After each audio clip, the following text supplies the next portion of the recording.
नमस्कार, आप देख रहे हैं दूरदर्शन हिमाचल। स्वागत है सभी का नमस्ते हिमाचल कार्यक्रम में। दर्शकों, आपकी सुबह को संगीतमयी बनाने के लिए हाजिर है हम नमस्ते हिमाचल कार्यक्रम में।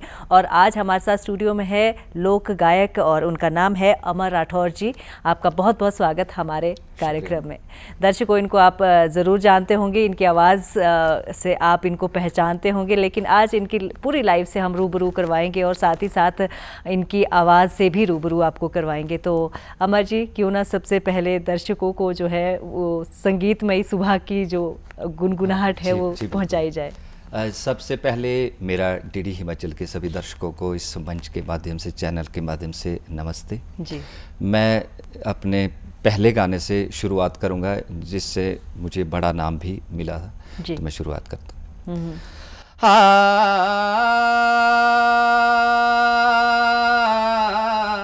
ओ देवे लागी गे नैणिये ना, ओ आरती बिना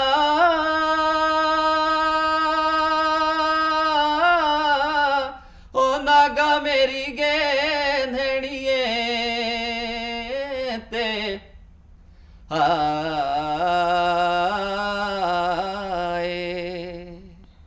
ओ लागो सा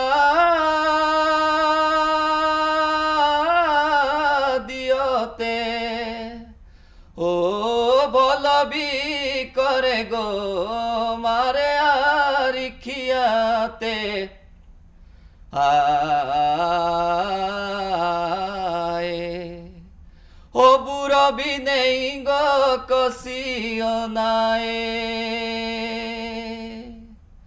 हा मारे आगोरी खियाना कियोए, लागो बोला दे होरी मेलो लो कुड़ी जोड़ा तेरे मांदरे, लागो बोला दे होरी मेलो लो कुड़ी जोड़ा तेरे मांदरे, पूरी करे मोनारी मारी लो दिला बसे देवांदरे, पूरी करे मोनारी मारी लो दिला बसे देवांदरे। तो ये मेरा पहला गाना था जी। बहुत खूब। और ये आपकी जो आपने पहली भेंट हम कह सकते हैं। हाँ कि जी, ये पहली भेंट थी जो देवता खुड़ीजल महाराज के ऊपर हमने। तो वो आपके वहाँ जो आपके गांव के आसपास है वहीं के देवता के बारे में? हाँ जी, गांव के आसपास के। तो ये जैसे इसमें मेले का जिक्र भी हुआ है, तो मेले में के दौरान इन्हें गाते हैं या फिर और भी कोई? हाँ, इस गीत को मेले के दौरान तो फिर ज़्यादा गाया जाता है, पर ये और इवेंट में भी इसको बहुत गाया जाता है जी। तो इसके बारे में भी जानेंगे कब रिकॉर्ड हुआ, लेकिन उससे पहले आपसे जानना चाहते हैं कि ये जो संगीत की शुरुआत हुई है, संगीत में आपने कदम रखा और फिर करियर के बारे में सोचा, तो कैसे कैसे इसकी शुरुआत हुई? संगीत की शुरुआत मेरे वैसे काफ़ी संघर्षपूर्ण रही है, क्योंकि हमारे जो है गांव जो पड़ता है वो काफ़ी दूरगामी क्षेत्र है, मतलब ऐसे इंस्टीट्यूट कोई है नहीं वहाँ से सीखने के लिए। जी। तो ये थोड़ा चुनौतीपूर्ण मेरे लिए रहा। बाकी मेरा जो संगीत करियर, ये मैंने 5वीं क्लास में तब मैं था तो मैंने स्टेज शो पहला शुरू किया था। तो उसके बाद थोड़ा बीच में फिर ब्रेक लग गया, फिर स्कूलिंग हुई, +2 मेरी हुई जी। उसके बाद मैंने 2011 के बाद मैंने कंटिन्यू शुरू किया फिर ये। तो अपने गांव के बारे में बताएं, जैसे आपने कहा कि दूरगामी है, कुल्लू के कौन से क्षेत्र से? ये मेरा जो गांव पड़ता है विकास खंड आनी के अंतर्गत आता है बनशीरा गांव, जो काफ़ी हाइट पे एक बस्ता है ये गांव। तो इसलिए हमारा जो रहा ये संगीत भी इसलिए थोड़ा कठिन रहा, क्योंकि हमारा वहाँ से कोई ऐसा था नहीं आने जाने के लिए सुविधा। हमारा बहुत लेट, जो बस का भी हुआ बहुत लेट शुरू हुआ जी। लेकिन हिमाचल में जो खूबसूरती है वो तो पहाड़ों में ही है, और हम कह सकते हैं कि आपका गांव भी बहुत खूबसूरत है जी। क्योंकि प्राचीन कलाकृतियाँ, परंपराएं और जो संस्कृति है वो गांव में देखने को हाँ जी, ज़्यादा हाँ जी, मिलती है। हाँ जी, और बिल्कुल। ये जो हिमाचल की संस्कृति है, तो अगर हम गीतों की बात करें तो आपने भी क्या उसी संस्कृति को आगे बढ़ाने की कोशिश की है जो परंपरा आपके चली आई? हाँ जी, मैं वही जो बुज़ुर्गों ने हमारे लिए इतना खूबसूरत जो फ़ोक उन्होंने ईज़ाद किया है, बनाया है, मैं उसी को लेकर आगे बढ़ता हूँ जी। वही चीज़ मैं पेश करने की कोशिश करता हूँ। मैं संगीत को तोड़ता-मरोड़ता नहीं हूँ। पहली बात तो ये कि जो उसमें उन्होंने गाया है, वैसे ही पेश करने की मैं कोशिश करता हूँ। बिल्कुल, वो तो आपके पहले गाने से ही हमने हाँ अंदाज़ जी, जी, लगा दिया था। बिल्कुल। और जो अगर हम बात करें कि जैसे आपने कहा कि बुज़ुर्गों से जो परंपरा चली आई है, तो आपके परिवार में भी क्या गीत से कोई जुड़े हुए थे? हाँ जी, मेरे दादाजी जो है महफ़िलों में गाते थे। जैसे ढीली नाटी हुआ करती थी हमारे पहले, शादी हो, कोई और मेले हो, उस दौरान गाँव में ढीली नाटियों का आयोजन होता था, फुल नाइट। तो उसमें मेरे दादाजी गाते थे। हालाँकि मुझे तो उनसे ऐसा कुछ सीखने को नहीं मिला, वो उतने में गुज़र गए थे, मैं छोटा था। उतना मतलब उनसे सीखने को, पर ऐसा है संगीत घर में वो गाते थे। बिल्कुल। अच्छा, तो फिर वही आपने शुरुआत हाँ की। जी, बिल्कुल। तो जब घर में आपने ये सोचा कि मुझे गाने में करियर बनाना है, तो घर वालों का सपोर्ट और घर वालों की क्या राय थी? नहीं, घर वालों का उतना खास सपोर्ट तो इसमें नहीं रहा मेरे लिए, क्योंकि वो तो मना करते हैं कि दूर दूर जाना होता है। जी जी। तो ट्रैफिक, बहुत सारी चीज़ें, वो तो हमेशा मना कर। पर मेरी जो रुचि रही है वो बहुत ज़्यादा संगीत में रही है, तो इसलिए मैं तो अपने दम पे ही चलता हूँ। जी। एक होता है कि जब हम पहले गाना शुरू करते हैं तो सब लोग तारीफ़ करते हैं, फिर हम सोचते हैं कि इसके बारे में करियर बनाएं। तो आपको ऐसा टाइम कब आया था जब आपको इतना अप्रिशिएट किया किसी ने कि आपने ये सोचा कि नहीं, मैं इसमें कुछ आगे कर सकता हूँ? हाँ, मुझे ये जो पहला इसमें ऐसा अप्रिशिएट का जो आप बोल रहे हैं, वो 2011 में। जी। 2011 में मेरी जो मुलाकात हुई हमारे आदरणीय मेरे गुरुजी श्री हितराम भारद्वाज जी, आनी क्षेत्र से, तो वो मुझे 2011 में मिले। तो उन्होंने जो मैंने अब ये पहले नहणी गाई, नहणी बोलते, उन्होंने बोला यार आप बहुत अच्छी आपकी आवाज़ है, तो आप गा सकते हैं। तो उन्होंने थोड़े बहुत टिप्स मुझे 2011 में इन नहनी के दिए थे कि इस तरह से पेश किया जाता है। तो 2011 के बाद मुझे लगा कि मुझे इसमें करना चाहिए आगे। हाँ जी, 2011 से शुरुआत हुई जी। तो उन्होंने आपको सिखा हम हाँ बोल जी, थोड़े सकते हैं बहुत उसने जो बेसिक टिप्स थे वो उन्होंने मुझे दिए। और प्रोफेशनली अगर देखा जाए, जैसे आपने स्कूल या कॉलेज में भी सीखने की कोशिश हाँ जी, बिल्कुल। मैंने हरिपुर कॉलेज से अपने गुरु श्री दीपक शर्मा जी से जो बेसिक सरगमें होती हैं, जो थोड़े थोड़े बारीकियाँ होती है, वो उन्होंने मुझे सिखाई कॉलेज में। और जैसे हम जब सीखते हैं तो उसमें कितना निखार आता है? जैसे आपने कहा कि बचपन से आप गाते थे, और लेकिन जब 2011 में आपने अपने गुरु से सीखा या फिर जो कॉलेज में सीखा, उसमें कितना फ़र्क फिर आपको नजर आया? उसमें तो मैं कहूँगा मैं कम से कम 80% फ़र्क पड़ता है, क्योंकि मैं हालांकि आवाज़ तो नेचुरल होती है, ये तो पहले से थी। बिल्कुल, बिल्कुल। पर जो बारीकियाँ थी, कोई सुर कहाँ लगना है, कहाँ टिकाना है, मुर्कियाँ, ये छोटी चीज़ें मुझे समझे उसके बाद ही आई जी। हाँ, पहले हालांकि मैं गाता था पर पता नहीं था कि ये कौन से राग है, ये कौन सा स्केल है, क्या, ये मुझे मालूम नहीं था पहले। जी, जी। ये उसके बाद पता चला। और जब हम पहाड़ी गीत गाते हैं तो उसमें भी रागों का ध्यान रखा जाता है? हाँ जी, उसमें रागों का हालांकि पहाड़ी गीत ज़्यादातर तो मिश्रित राग में होते हैं, समावेश होता है सभी रागों का थोड़ा थोड़ा, पर ध्यान तो रखना होता है। अगर जितना आप इसमें ध्यान रखोगे तो उतना निखर के आएगा। हाँ जी, ये रखा जाता है। तो जैसे आपने कहा अभी कि आपके दादाजी भी ढीली नाटी गाते थे, महफिलों में गाते थे, तो आपको भी वो शौक़ रहा होगा। तो ऐसी कोई ढीली नाटी जो आप दर्शकों को सुनाना चाहते हैं? हाँ जी, और उसके बाद जो मेरे हालांकि पहले हितराम गुरुजी ने मेरी गाई है, फिर उसके बाद उनके बाद मैंने ये नाटी गाई, तो मैं इसको भी दर्शकों के लिए पेश करना चाहता हूँ। तो ये नाटी कुछ हो किसन चौंदा उजे घाटरी न धरा ऊंधे पड़ा तेरा बंगलू यारा उजे घाटरी न धरा ऊंधे पड़ा तेरा बंगलू किसन चौंदा बेजियानी के ना तारा शुणियारा बाबू सुंदरे यारा बेजियानी के ना तारा शुणियारा बाबू सुंदरे किसन चौंदा बंद बोतला ना पीने पीने यारा बंद कमरे यारा बंद बोतला ना पीने पीने यारा बंद कमरे ओ किसन चांदा चौकी शिमले ना निणे सरला भी लागी ना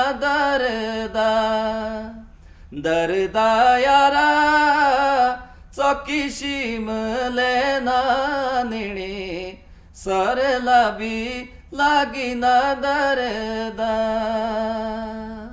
ये गीत कुछ इस तरह। बहुत बहुत खूब। और ये जो गीत है उसके बारे में बताएं कि क्या क्या इसके अर्थ है और कैसे कैसे हाँ जी, गाते ये हैं। किसी जंजैली साइड से किसी की जीवनी पर ये गीत है जी। क्योंकि किसी नाम से कोई शख्स वहाँ हुए तो उनकी जो पत्नी बीमार होती तब बोलते कि चौके शिमले नेने सरला लगी दर्दा।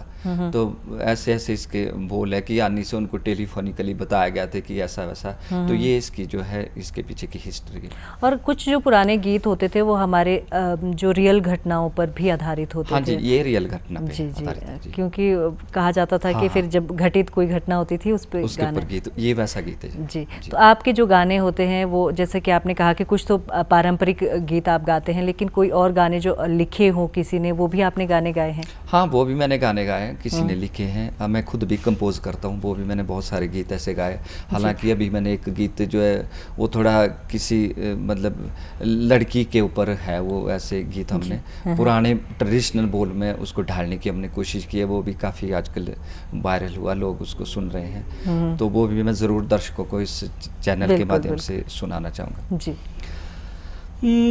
औंदे नदिये खदड़ा पानी तारा लाड़िये खदड़ा पानी ऊंदे नदिये खदड़ा पानी तारा लाड़िये खदड़ा पानी रुश जाना नी पेऊ के कसमा खानी तारा लाड़िये कसमा खानी रुश जाना नी पेऊ के कसमा खानी तारा लाड़िये कसमा खानी उजे सरगे बदली काली तारा लाड़िये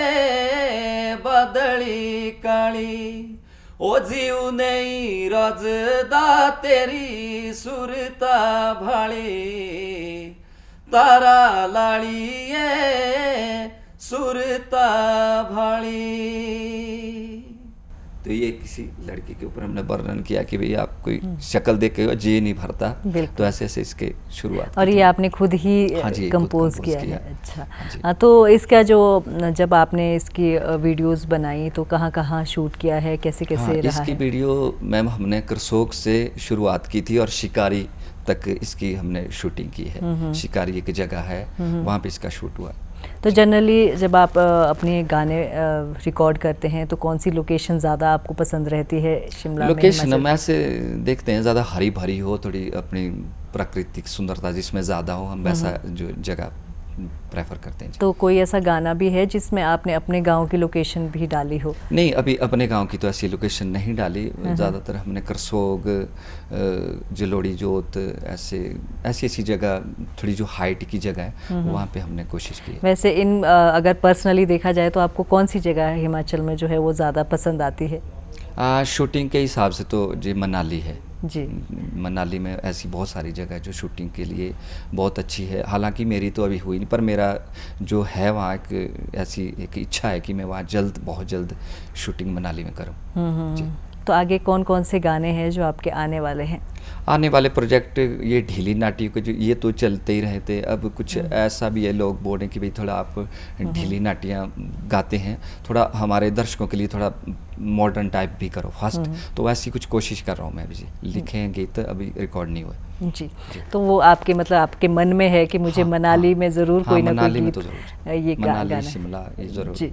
तो अब थोड़ा सा बचपन की ओर अगर चले, जब आप बचपन में गाते थे तो कब आपने पहले स्टेज पे गाना गाया और किस किस तरह की यादें हैं जो जो पहला मैंने जो स्टेज पे गाना गाया वो 5वीं कक्षा में गाया मैंने। सिसरी मेला होता है हमारे गांव में, एक मशहूर, बहुत मशहूर, तो उसमें हमारी एक रियल घटना पे एक गीत है, आदरणीय श्री मेरे गुरुजी रहे हुए हितराम भारद्वाज ने वो कंपोज किया, उन्होंने गाया। उसके बाद वो मैंने पहला गाना वहाँ पे गाया था, तो मैं उसकी भी दर्शकों के लिए 2-4 लाइनें सुनाऊंगा जी। हो देव कोई ना कुलज बाउआ दूजो पटारणी ना नागा नागा भाऊआ धियान सिंगा दूजो पटारणी ना नागा ओ कहने खोटे तेरे ला कर्म बाउआ कहने माथे रे ना भागा भागा भाऊआ धियान सिंगा कहने माथे रे ना भागा ओ भी ने बोला ते गौशाल के बाउआ सोचस रे उड़ाले जाना जाना भाऊआ धियान सिंगा सोचस रे उड़ाले जाना ओ भाणजे बोलो तेरे गौरम कृष्ण मेरे बिसाऊगी ना जाना जाना भाऊआ धियान सिंगा मेरे बिसाऊगी ना जाना। तो कुछ इस तरह के इसके बोले, ये रियल घटना पे की थे मैं। ये सरेल सर एक झील है हमारे जलोड़ी, ये उसमें डूब गया था। अच्छा, ये लड़का जी, जी, जी। तो इसके जो रियल स्टोरी पे ये गीत गाया गया जी जी। सरियोलसर झील के उसमें डूब गया था ये लड़का, और इसकी जो डेड बॉडी है 11 दिन के बाद रिकवर हुई थी, तो उस पे ये गीत जी।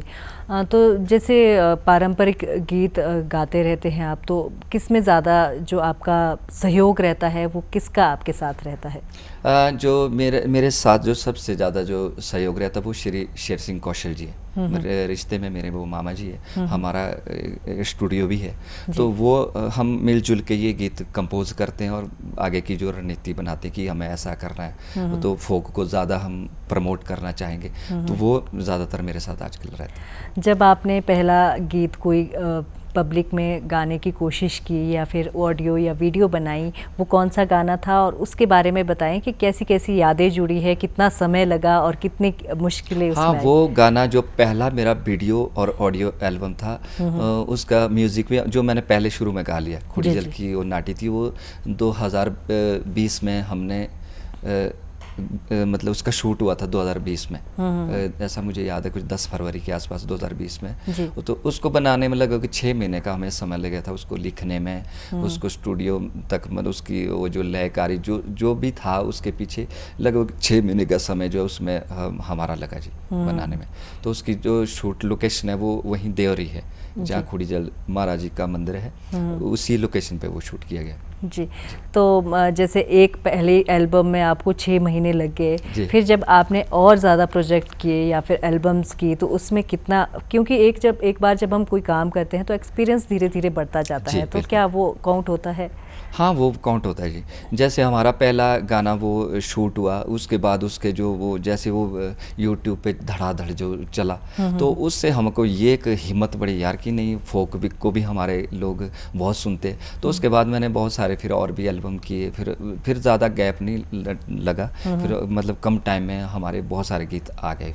फिर हमें एक ऐसा जो एक बिल्कुल विलुप्त हो चुकी थी वो संस्कृति थी शिवरात्रि गीत, जतियाँ जिसको बोलते हैं, वो गाई जाती शिवरात्रि में, तो बिल्कुल ऐसे ख़त्म होने के कगार पर थी। तो फिर मैंने एक ऐसा निर्णय लिया, मैंने गांव के बुज़ुर्ग तक पहुंचने का एक रास्ता बनाया। मैं फिर गांव के बुज़ुर्गों तक गया, खुद गया मैं। फिर वहाँ से मैंने उनसे पूछा कि भैया आपको कुछ याद है? तो कुछ ने तो ऐसा बोला कि जी हम तो भूल चुके हैं, ये तो बहुत पहले गाते थे, अब उम्र के साथ हम भूल चुके हैं। तो मैंने उनसे बोला जितना भी आपके पास है टूटा फूटा जो भी बचा है तो वो मुझे आप बताइए। मैंने वो लिखा और फिर स्टूडियो तक अपने लाया। वहाँ हमने उस पर शोध किया, उसको फिर आगे संगीत में उसको उसका मतलब लय तो खैर पुरानी थी, उसको हमने एक रिदम बनाया उसके लिए बाजे के साथ, फिर उसमें गाने की कोशिश की। हालांकि जैसे हमने पहला एक एल्बम गाया था उसमें तो वो बहुत वायरल हो गया उसका, हालांकि वीडियो शूट तो नहीं किया,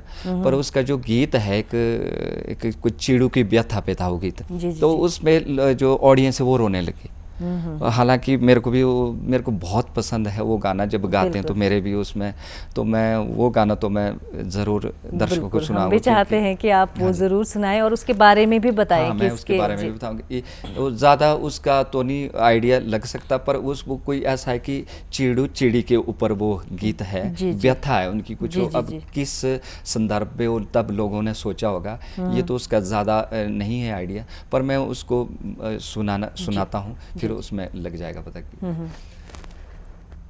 ओड़े ओड़े डाली चिड़ुआ नीले पंखड़ुए उड़े, ओड़े ओड़े डाली चिड़ुआ नीले पंखड़ुए उड़े, मैं किया उड़ू डाली चिड़िए मेरे पंखड़ू कटाए, मैं किया उड़ू डाली चिड़िए मेरे पंखड़ू कटाए, उड़े उड़े डाली चिड़ुआ नीले पंखड़ुए उड़े, हो डेवे डाली चिड़ुआ पीले पंजटुए डेवे, डेवे डेवे डाली चिड़ुआ पीले पंजटुए डेवे, मैं किया जाऊं डाली चिड़िए मेरे पंज टुकटाए, मैं किया जाऊं डाली चिड़िए मेरे पंज टुकटाए।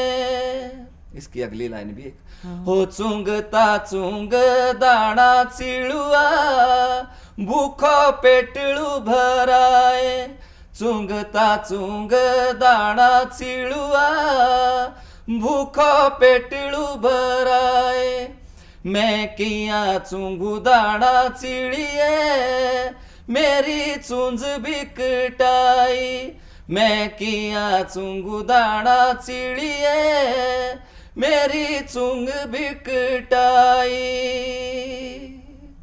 तो ये है इसकी कुछ कहानी है कि वो बोलती है, चिड़ी बोलती है चिड़ू को कि भाई उड़ जा, तो चिड़ू बोलता है जी मैं कैसे उड़ूं, मेरे तो पंख भी कट चुके हैं। फिर बोलती है चलो पंख अगर कट चुके तो अपने पाँव के जरिए जा, तो वो बोलता है फिर पाँव के जरिए भी कैसे जाओ, मेरे पाँव भी कट चुके हैं।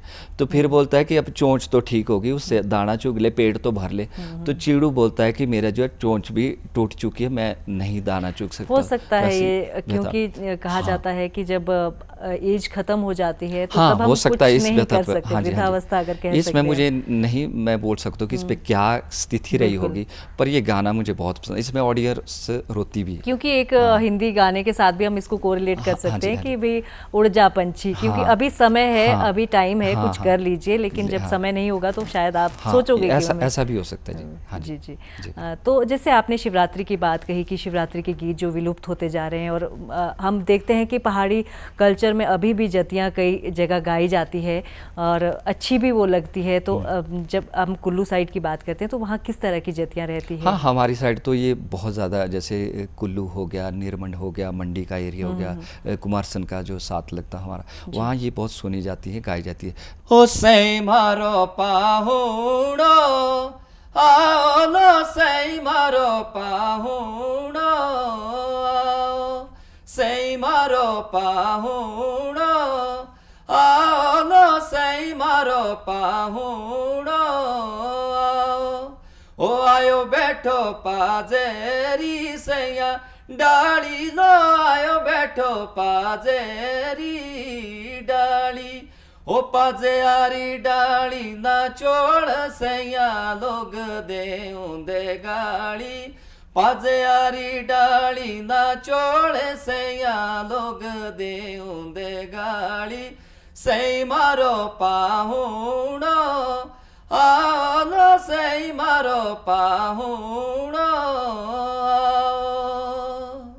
ओ आयो बैठो ध्रुव शहरी सैया डाली लो, आयो बैठो ध्रुव शहरी डाली। ध्रुव शहरी डाली ना चोड़ सैया लोग देउंदे गाली, ध्रुव शहरी डाली ना चोड़ सैया लोग देउंदे गाली। सई मारो पाहुणो, आलो सई मारो पाहुणो।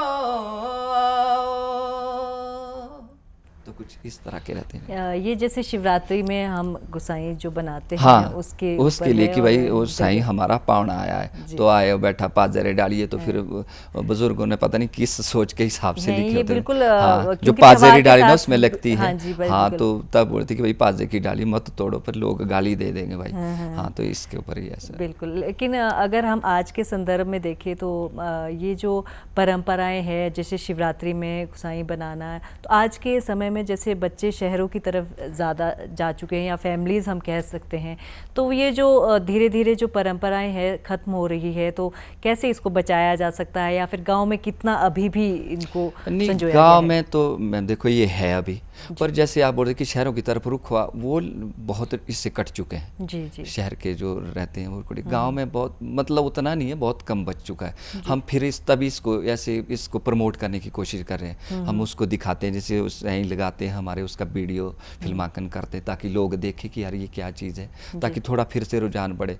हाँ, बट ये चीज़ बहुत कम हुई है, बहुत कम हुई है, और ये दुर्भाग्य भी है हमारा कि ये चीज़ें खत्म होती जा रही। बिल्कुल, ये ज़रूरी भी है कि हम इसको संजोए, और आपने जैसे कहा कि अगर हम वीडियो के ज़रिए इन चीज़ों को दिखाएं तो धीरे धीरे लोगों को पता चलता है कि ये परंपराएं हैं, और ऐसा कार्य करके आप उनको जागरूक भी एक तरह से कर रहे हैं कि उन्हें याद रखें जो हमारे त्यौहार है हम किस तरह से मनाते हैं, और जो आज की परंपरा है उसके साथ भी चले, लेकिन पुराने को छोड़ने की ज़रूरत नहीं है। नहीं, ज़रूरत नहीं। तो जैसे आपके और गानों की हम बात करते हैं, तो आज के जनरेशन को कुछ पसंद अलग तरह के गाने होते हैं, या फिर चेंज बहुत आ चुका है संगीत में, तो उसमें कैसे आप देखते हैं? क्योंकि आपने तो एक बहुत अच्छे काम किए हैं कि अपनी परंपरा के अनुसार आपने गाए हैं। देखिए मैम, हमारी तो कोशिश हमेशा रहेगी कि ज़्यादा वेस्टर्नाइज ना किया जाए, हम तो इसी पे।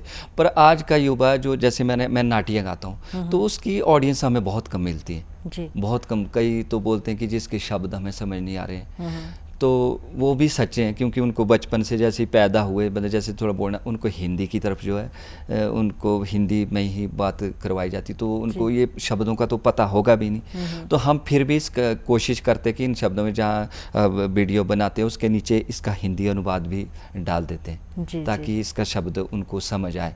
हालांकि बोलना तो नहीं आता आगे की जनरेशन को, चलो फिर भी समझ तो आए कि हो सकता है हमारी एक कोशिश ऐसी रहेगी कि आने वाले समय में हो सकता है इसके ऊपर द्वारा कोई ऐसा कोई नया युवा भी शोध करें कि ये क्या थी, क्यों थी।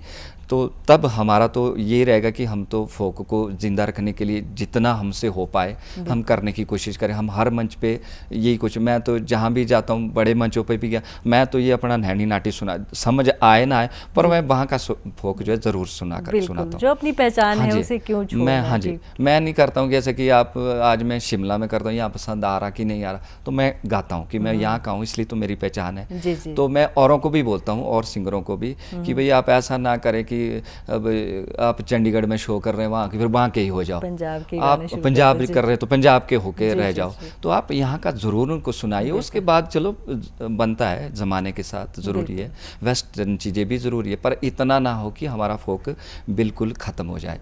अब एक गाना है, मुझे सिंगर का तो नहीं पता, किसी लड़की ने वो गाया है, वो बहुत ट्रेडिशनल गीत है, रूमा झूमा झावली।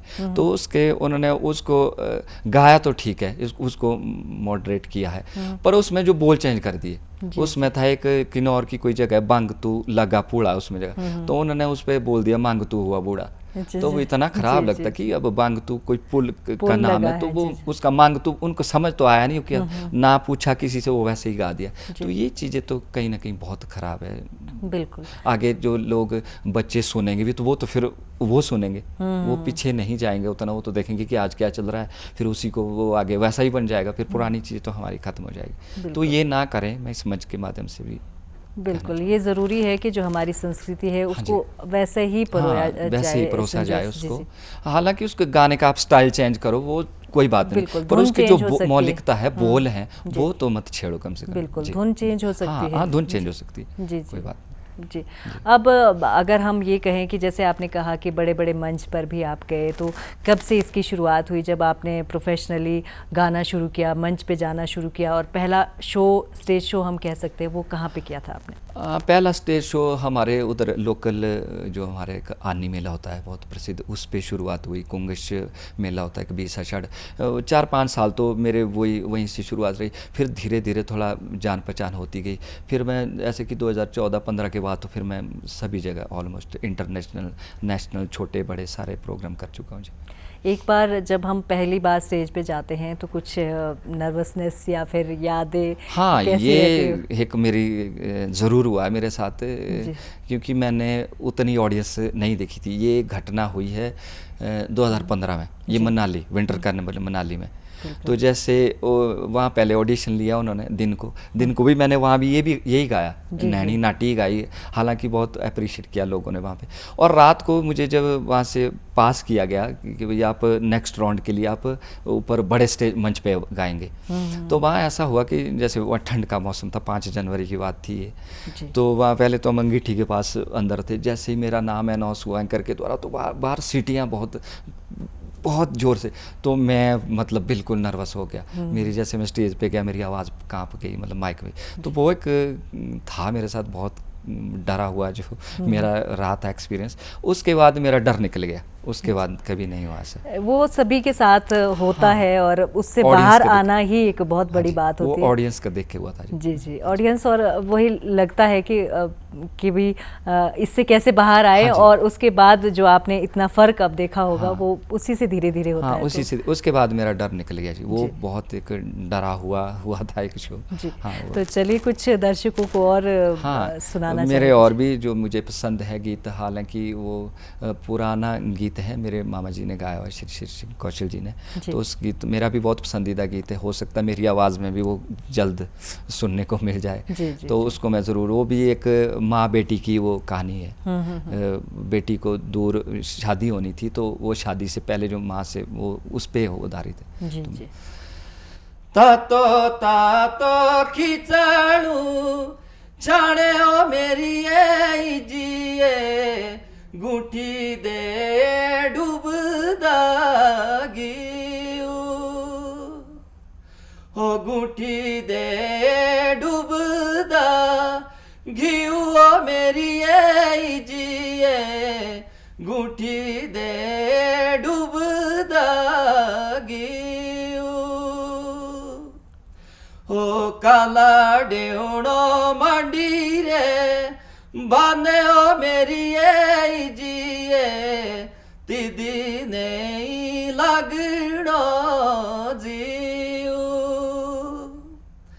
हो नहीं मेरो लगनो जियो मेरी जिए, नहीं मेरो लगनो जियो, ओ जेठा बोला शाला की धड़ियो मेरी जिए, कहने के रे काटने देड़े, कहने के रे काटने धड़े ओ मेरी ए जिए कहने के रे काटने देड़े ओ सोठ जेबे फिरानी घरारी मेरी ए जिए ओठ मेरे शुकने हेड़े ओठ मेरे शुकने हेड़े ओ मेरी ए जिए ओठ मेरे शुकने हेड़े ओ धेड़ो लागो उड़ दो हायो मेरी ए जिए छली डेवी पारले नाले ओ छली डेवी पारले नाले ओ मेरी ए जिए छली डेवी पारले नाले ओ बुरो नहीं तो कोई हो कियो मेरी ए जिए मेरे हुए कर्म माले ओ मेरे हुए कर्म माले ओ मेरी ए जिए मेरे हुए कर्म माले। तो ये इस गीत के बोले थोड़ा ठंड से आज गला भी बैठ बहुत गया। अच्छा आप गाते हैं और Thank you जो पारंपरिक गीतों का जो अंदाज आपने रखा है उससे बहुत अच्छे ये गीत हो जाते हैं और लगता है कि हमारी जो संस्कृति है उसकी झलक इसमें देखने को हाँ मिलती है। इसलिए तो मैं बोलता हूँ कि पारंपरिक गीत को अगर गाना है पेश करना है तो वो उसी अंदाज में होने चाहिए। बिल्कुल भले आप लय तो अपनी चेंज भी कर सकते हैं, ज़माने के साथ होता है क्योंकि अब देखो मैं पहले ही बोल चुका हूँ कि अब जो आज के हालांकि नए नए लड़के लड़कियां गा रहे उनका स्लैंग जो हिंदी है ज़्यादा हो सकता है उनकी टोन में वो हिंदीपन ज़्यादा है, पर ऐसा है कि फोक को वैसे तो फोक टोन में ही पेश किया जाना चाहिए ताकि उसकी खूबसूरती जो है बनी रहे। बिल्कुल फोक तो फोक ही है और उसको चेंज नहीं किया जा सकता। जैसे हम स्टेज शो की बात कर रहे थे तो वो तो एक ऐसा लम्हा था जहां आपने थोड़ा सा नर्वस फील किया था और ऐसी कोई और लम्हे जो आपको बहुत यादगार हो कि नहीं वहां मुझे बहुत अच्छा लगा था और इतना अप्रिशिएट लोगों ने किया, ऐसे यादगार लम्हे जो हाँ एक हमारे निर्मंड में एक मेला होता है हर साल, मुझे वहाँ 5 साल कंटिन्यू हो गए गाते गाते। तो वो लोग बोलते कि हमें जो नाटी में दूसरा कोई पसंद ही नहीं आता, इसलिए वो मुझे बुलाते कि आपका जो गाने का अंदाज़ है लहजा है वो नाटी का बहुत अच्छा है। तो वहाँ का एक ऐसा यादगार, वहाँ लोगों ने कंधे पे उठा के नचाया हमको, तो वो एक ऐसा यादगार लम्हा बन गया। वो होता है अरसू मेला। जी कोई और ढीली नाटी अगर आपको जो याद हो वो आप हाँ ढीली नाटी तो खैर बहुत सारी जो मैंने खुद गाई है। एक मैंने कंपोज की है, करसोक एक है कॉन्ट्रैक्टर है, उनकी नाटी मैंने खुद, मैं उसकी भी 2-4 लाइनें सुना देता हूँ कि वो पॉपुलर नाटी है। जी जी जी।